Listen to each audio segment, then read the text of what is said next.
So on the night of June 20th, DJ Anonymous and DJ Beatty... But why would you want to be anonymous? I just don't you want to be like well-known? I just don't get anything. It should be DJ well-known. Oh, DJ, everybody knows me. Everybody likes my DJ music. You have a career. So on the night of June 20th, Anonymous and Beatty were hosting a hot body contest at a place called the Fusion Ultra Lounge as a part of That's Dope Fridays. 2-for-1 drink specials for top shelf mixed drinks. Girls are free and guys are half off till midnight. Presented by Seduction Productions. Oh my God. Very also, Orlando. Remember that Tony Lazzaro called it all of those things. He was a part of Seduction Promotions. He called it That's Dope Fridays.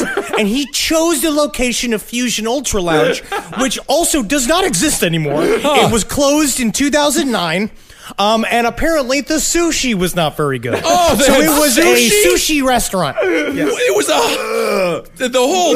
So it's free drinks for gals, half off for guys, and sushi. So the bathroom. Well, but that's on That's Dope Fridays, and guys are only half off till midnight. After midnight, it's full price. Got to get them boys in there. You should go there for Super Sad Sundays, where you really regret everything that happened on Too Dope Friday, and then it rolls right into Monday. Super Sad Sundays is if you go in with a newspaper and a picture of your kids, you get 5 free beers.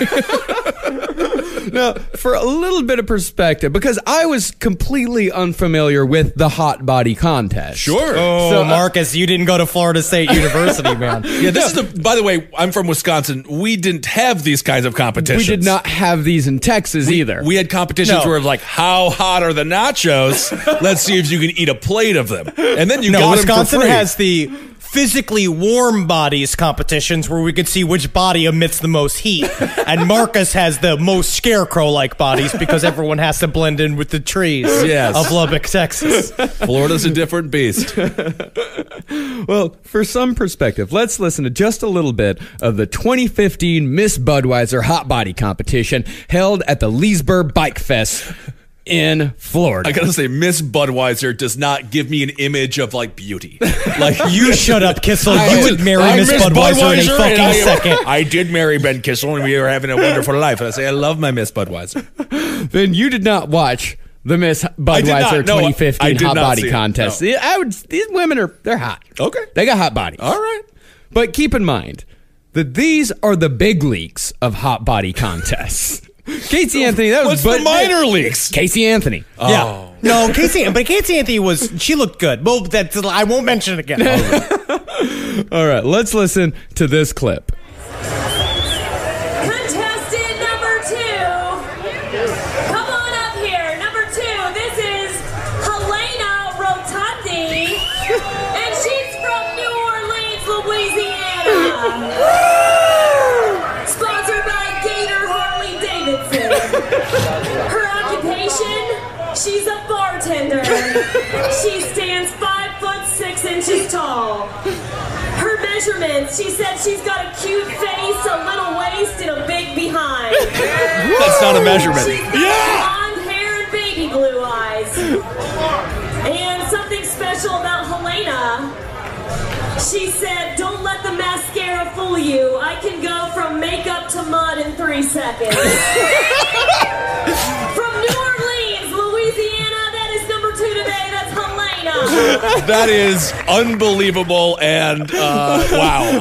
We really got transported to the Orlando bar, Miss Budweiser Rotundi. Well, let's listen to one more, because we just have to listen to one more to really put this in Florida. Wow.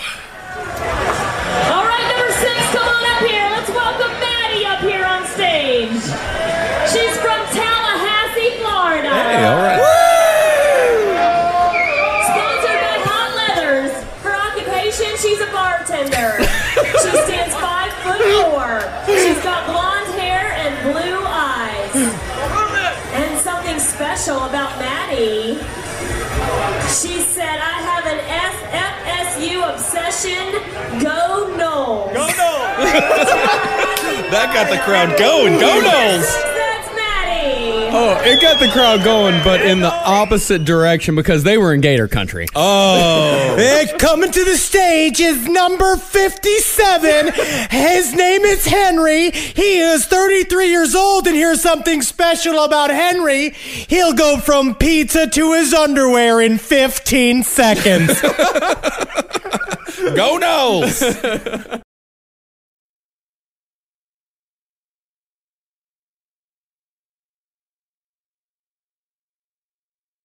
And being the number one Wherever customer. supermodels go, I am not a. We don't I go don't know. there. We don't know. No, of course They we don't go know. wherever they go, but I know there's a door cover, and the supermodel doesn't have to pay it. But you, as an incel, will definitely have to pay it, and probably twice. The guy's gonna look you up and down and double charge you. So you have to understand, you have to have some kind of steady job. I don't think we've ever stumbled upon a subject that we know less about. The life of a supermodel. No clue.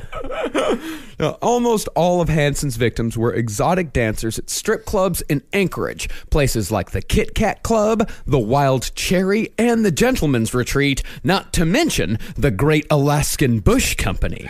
Which is why they outlawed Polish funerals in Alaska. Wait, what's a Polish funeral? Do you have to shave your pubes for my intro, where I had to shave my pubes in mourning, and then Kissel made a pubic hair joke. I have to. So, Yep, the Alaskan Bush Company. There's a dog.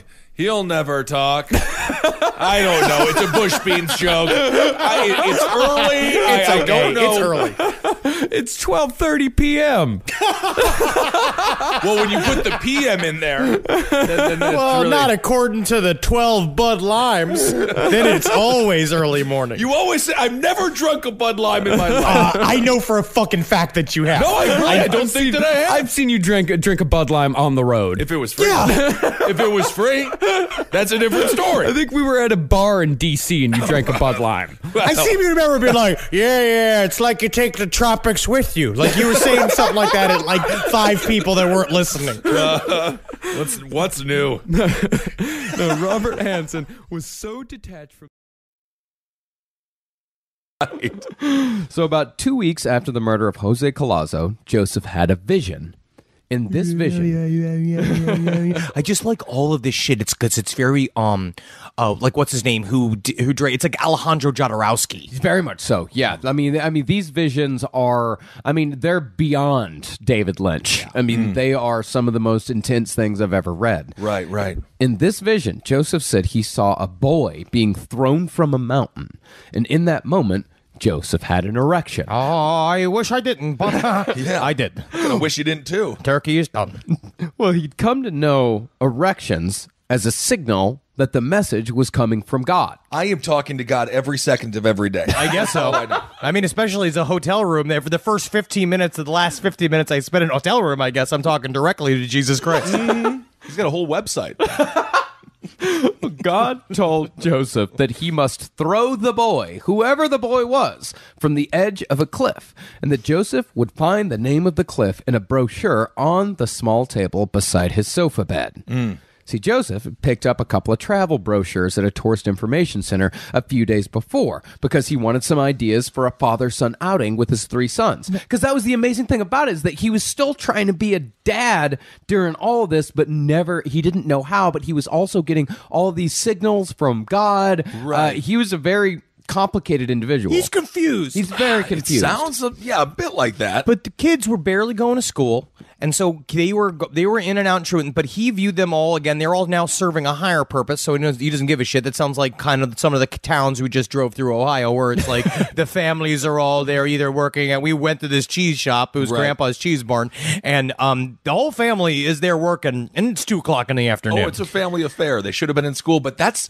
the greatest education, the cheese education. Yes. That's what you want to know. But it's strange because he did have this other thing being like, but I want to do something nice for them because I can't always have them working because it's so hard to cut all these penises off. I know. Look at my thin wrists. It's so he wants to be a normal dad, and it's not happening. Yeah, it's not happening at all. And he also would send the kids out to try to sell like shoe cleaning products. But then when they wouldn't sell enough, he'd beat the shit out of them. Okay. It's like the show My Two Dads if it was just one dad. One dad, yeah, the whole time. As Joseph was flipping through these brochures, he found what he was looking for. He would fulfill God's command at the Pennsylvania Grand Canyon. No, hold on a second. It's just filled with beer cans. What is the Pennsylvania Grand Canyon? It's a big canyon in Pennsylvania. But it's not the Grand Canyon. No, it's the Pennsylvania Grand Canyon. But why even go with the Grand? Just rename it Because it's like the Grand Canyon, but it's in Pennsylvania. But the Grand Canyon is the Grand Canyon. So no matter what, you're like, that's the Pennsylvania Grand Canyon. But then you think about the real Grand Canyon, you're immediately going to be disappointed. They weren't ready to call it the Delco County Big Gaper. But that would work. Yeah, it will for several things. Once Joseph found the place.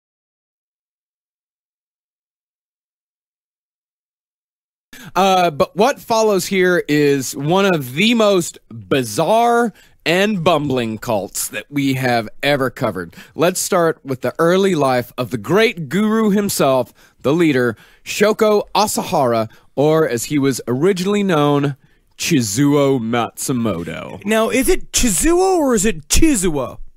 Chizuo. I am also not going to do an Asian accent. You aren't? I am not going to do an Asian accent this entire series. No, you have to do an Asian accent. Well, maybe I don't have to. This is one of the times you can do it. Maybe I don't have to can do it. We'll see what will come out of my mouth. All right. Now, Chizuo was born in 1955, the fourth son of a weaver who spent his... The normal world, let's say. Well, he's in Tokyo. He's in Tokyo, but he's not surrounded by blind people. Yeah. Who's going to get acupuncture done by a guy who can kind of see out of one eye? Isn't there a bunch of needles involved with that? It seems like you didn't yelp enough. Yeah. But actually, the truth is that in Japan, the blind do a lot of these jobs. The blind a lot of times work in the massage and acupuncture industry because they do it by feel. It's sort of sensual. Yeah. In a way. I would can you imagine though, it's kind of sexy to be with like a blind Japanese woman who's just like, oh, where'd you stick pin, young kisser? Oh, no. Are these two anacondas? Oh, no, these are your... You made it 13 minutes. God damn it. Not bad. No, I liked it. I was getting into the fantasy. Marcus, why did you ruin my fantasy? My eyes were closed. I forgot it was Henry. You weren't even thinking about it, were you? No. But no, what were you going to do with my anaconda? The fantasy has been broken. I'm sorry, Marcus. Kissel. Did I become a slender young Japanese woman to you for a second? No, you weren't slender, but you were young. No, the first bogus, bizarre... and this was something that Leonard Lake and Charles Ng would use on all of their captives to kind of hang over their head. But Kathy would be the first of two women that we know of to suffer from videotaped psychological and physical torture at the hands of Leonard Lake and Charles Ng as their M-Lady. This is the culmination of a fantasy that Leonard Lake has had since he was a teenager. Which is very interesting because in his first video diary entry, he explains, which I think is indicative of who he is as a person, that he said, I wonder how far I'll go with these videos and my ideas. And I'm not saying it's laudable, but he definitely fulfilled his dreams, and he made it happen. He did. Yeah. And he followed through. It's really fucked up because he really did. In order to make this happen, he had to go through such efforts. This is really showing just how much maniac Leonard Lake is. In order to have a sex dungeon, you are already put into the top 3 percentile of horrible maniacs that exist in the world. I would say two. I'm not going to say that it was that difficult of a thing. It's not like, I mean, he wasn't renting the damn place out in Williamsburg, for Christ's sake. Well, the point it was a shit dungeon. But he had to keep killing people to take their IDs. That was hard. I think you're giving him a little bit too much credit. It's pretty easy to just kill someone and put him in a dungeon. You saying that very flippantly, like no. I don't know. I mean, really, he kind of makes. I mean, if Ariel Castro can do it, I know it's true. Yeah. There's a lot of borderline retarded people that have held people hostage as sex slaves for a long time. But on the other hand, it's like you can't. I'm not saying it's good. No, it's not good. No, we do not endorse it. No, of course not. But you know what? You can't, measure a fish by how well he can climb a tree. You've been in Texas for too long. This is the problem. You had too long of a Christmas break. Good Lord. With all your nature analogies. Oh, that's just all right. Might as well just give a horse a hat and well, if you're going to be going, then you might as well give a biscuit some boots. Right. You're going to go ahead and rape a woman in a closet. I'm voting for biscuits and boots for mayor. Oh, Yeah. Well, there's a pretty contentious mayor race going on in Jayton, Texas right now. So, you know, it's not polite to... It's yeah, not good to between a talk guy about named it like polite. Jay Farrell and a fucking crock pot full of stew. Ooh, but I love stew. I love stew. I like stew. Stew's honest. Stew would never lie. Now it's back to serious. Now it's back to super Being serious, like awful. Okay, yeah. So all of the M Lady, quote unquote...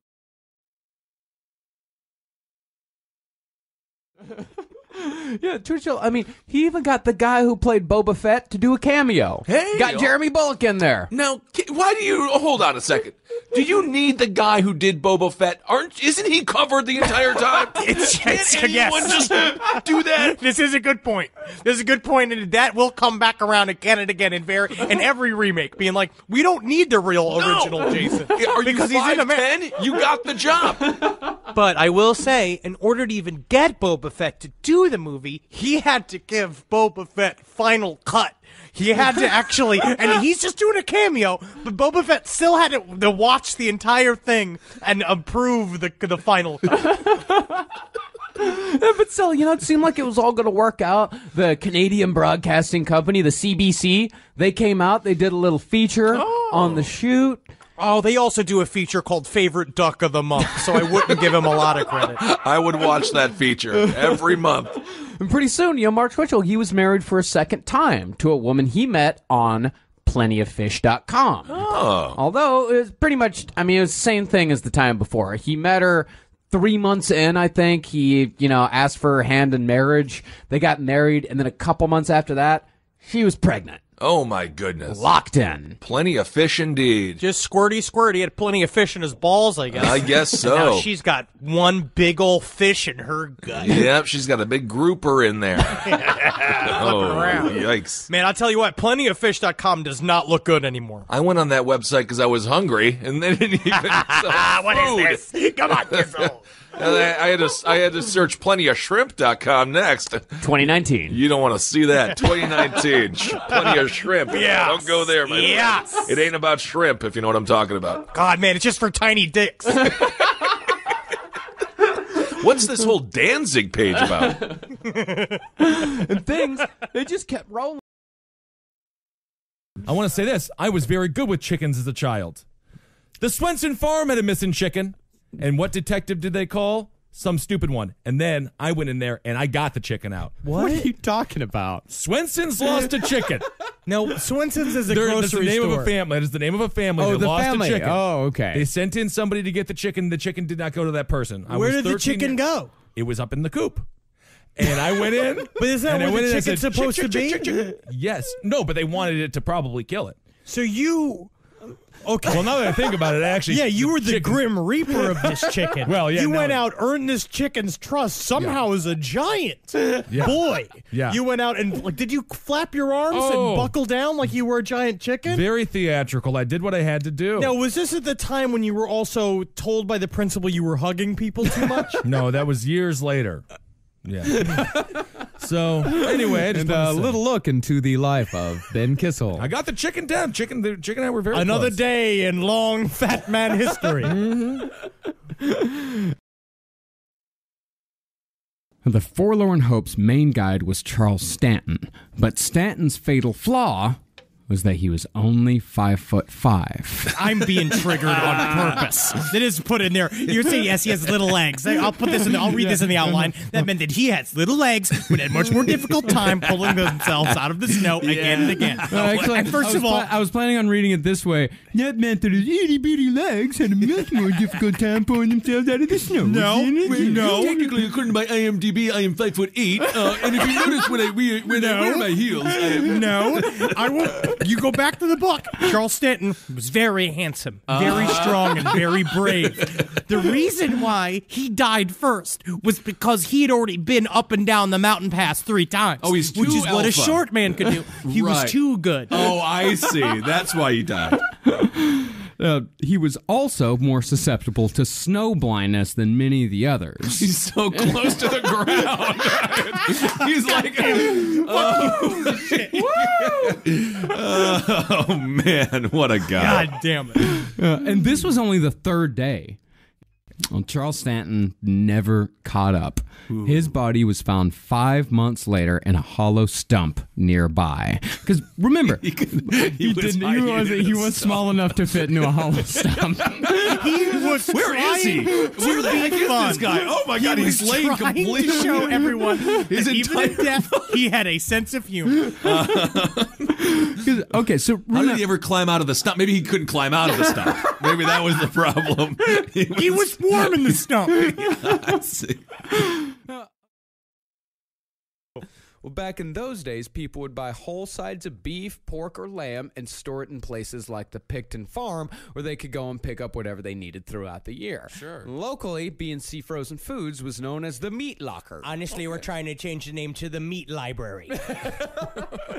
At 15, Willie quit school over what he says was a fight with the principal over a nudie pen. Like, remember nudie pens? Of course. Yeah, they had the woman in the dress, and you turn it upside down, and the dress falls down, and Yes. everyone laughs, and it's really funny. Hey there, principal. Look what I got here. Huh? Look at this. See? Normal lady on one side of it. Uh-huh. Turn it upside down. Wait for it. Wait for it. Uh-huh. Wait for it. Uh-huh. There's tits. Give me the pen. All right. It's a gift for you, huh? You like that? I dare you to kick me out of school. I don't want to be here. For Canada. 6 months ago. You know, the funny thing that the one thing that I learned in researching this episode, the RCMP is actually the Canadian version of like the FBI. Yeah, no, they're hardcore. Yeah, they're the mounted super police. hardcore. I will not talk too much shit about the mounted police because they will come for your ass. And I will say they bring the horses in the buildings. Yeah, sure. That's a very strong police force. That is strong. Yeah, and Louise, for her part in the murder, she was never even investigated. How we know about her role in the story is because she later told a friend of the boys that she had killed this boy by way of a threat. And Willie told one of his friends about it years later as well. My mom can beat up your mom. I don't think so, buddy. My mom is very strong. Yeah, my mom killed a boy. She killed a boy to cover up for our crimes. My mom can beat up your You mom. got that pen? Do you have that nudie See, pen? wait here, look right here. I flip it, she got clothes on, right? Yeah. Yeah, you see how that's boring, right? Yeah. Turn it upside down. Wait for it. My mom killed a boy. She killed a boy to cover up for our crimes. Wait for it. She pushed him over. He was walking. He had a little pet squirrel. It was the cutest little thing. And then my brother just mercilessly murdered him. And then she just flipped his face over onto the Boobs! It sits. Yeah. Wow. In the big. Well, when they started looking around at all of the different major cities in Canada, which there's like 5, but when they started looking around at all the other major cities, like they were seeing their missing persons department was pretty small and not very busy, like maybe 1 or 2 here and there. Like they'd look at Toronto, they'd look at Calgary, and they're like, oh yeah, we got like 2 or 3 missing women, we're looking for them. But then in Vancouver, it's like, oh yeah, how many of you guys got? Like, oh, about 49. Yeah, it's quite high. Yeah, it's really high. And what are you doing about it? Oh, sometimes you just gotta wait. You gotta wait it out. Hey, you see this pen I got? You see this pen I got? Sometimes rewards really come to those who wait. You gotta sit there and you're gonna wait, right? Look at it. 49 women are missing. We're not really doing that much about it, but you could just wait a second for it. If you want to get yourself some good pizza, you got to go down to Antico's down in the corner. That's where we go when we ignore the 49 missing women and the work we're supposed to be doing. Just wait for a little bit. This is a slow one. It seems like there's a systemic problem, but basically what we seem to be, it's mostly because we got to what's happened at these cloning centers is wild. You don't understand. Madonna showed up, and that's true. They killed Diana with, do you know Princess Diana? They killed her with the most powerful flashlight. Oh, there you go. It's tits. Oh, look at that. Well, thank you so much. Shit ton of narcissists out there. Every person that's listening right now knows a narcissist. But this guy was on a different level. Listen to this bullshit. And this pretty much sums up Elliot Rogers' view on the world and his view of himself. I hate all of you. Humanity is a disgusting, wretched, depraved species. If I had it in my power, I would stop at nothing to reduce every single one of you to mountains of skulls and rivers of blood. Yeah, we know. And rightfully so.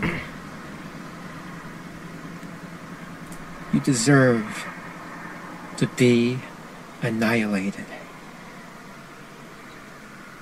And I'll give that to you.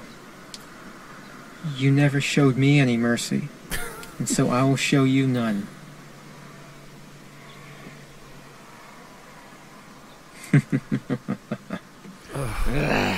See, I do believe I've given this same speech to my health insurance company. Yeah. It's good to say if you're talking with AT&T or something. All the guy had was mercy his entire life. Yeah. All he had was that. All those people willing to take care of him. Yeah, chance after chance after chance. And he talks like, I mean, you talk about him being in a movie, him rewriting it. He talks like he's in a bad movie. He talks like it's a bad screenplay. It's even got the the fake evil laugh. What do we do to counteract this kind of thought? Like, what do we do? Can you just say, like, what do we say to people? Like, listen, like, a part of it just gets better, or if it's just like you will feel comfortable in your skin, you will be able to talk to people, or like just get out and talk to people, or kill yourself. Like, if you think, I think this guy would just go with the latter of all of those. No. There's plenty of people out there that are on the road to being this guy that can definitely get off. Just if any of this stuff that he's saying or any of the stuff that he's written, if that sort of thought has ever crossed your mind, if that's any things that you say on the internet, if those are things that you fucking write, it's time to go back to the drawing board. Like it's a mountain of skulls and a river of blood. I mean, that was kind of good. I actually had a lot of things about that all the time. That's very sweet. We all think about mountains of skulls all the time. But pick up a fucking guitar. Right, exactly. If you put that guitar behind that, you'll get ladies. But also maybe de-emphasize your need for ladies. Yeah. Maybe the lady side of it you need to take down. And start thinking about yourself and thinking about what you like and what you need. Yeah. If every woman that you come into contact with hates you, it is your fault. If women do not like you, it is your fault. It is nobody. I cannot emphasize that enough. If women do not like you, if women are repelled by your presence, it is your fault. You know what you got to do? There are some mean women out there. Of course. I'm talking every single woman. Ben. What? If every There's some terribly mean women. Yes. But I'm just saying if every single woman, yes, there are some terrible women. You know what you got to do is you got to get a gimmick. Get a puppy, be the tarantula guy on the boardwalk, be a magician, become a magician. What kind of woman you want to get. But I'm just saying, you could get a woman, get a hobby, do a thing, go again, apply yourself to something that betters yourself, give you something to offer, something that you can give to the world instead. And also remember is that if you're a silent slug, you're not going to get a model. You're not going to get the hot blonde at the Alpha Phi sorority. That's just not going to happen. Yeah, sometimes it happens. We just got to have a lot of money. Ben, why are you defending these people? I'm not. Sounds like everything I'm saying, you're kind of defending this guy. No, you're giving dating advice. I'm talking about Elliot Rodgers. I'm saying I've seen a lot of silent guys get with really hot chicks. Yeah, it happens all the time. It's true. But you have to be Dave Navarro. You have to wear a lot of scarves. Yeah. You have to wear, but then you change in your outfit. You need a bandolero hat. You need scarves. You need many rings. No, we're just in a dating portion of the show. I'm not talking about Elliot Rodgers at all. Yeah, but you got to have charm. See, that's the thing, is that you've got to have a look in your eye. If you're like a super quiet guy, you got to have a look. You got to have a real good look. Yes. You got to be able to slither a woman across the room. And you know who had a real good look in his eye? Kyle Odom. Yes, he did. Let's move on to our next manifesto.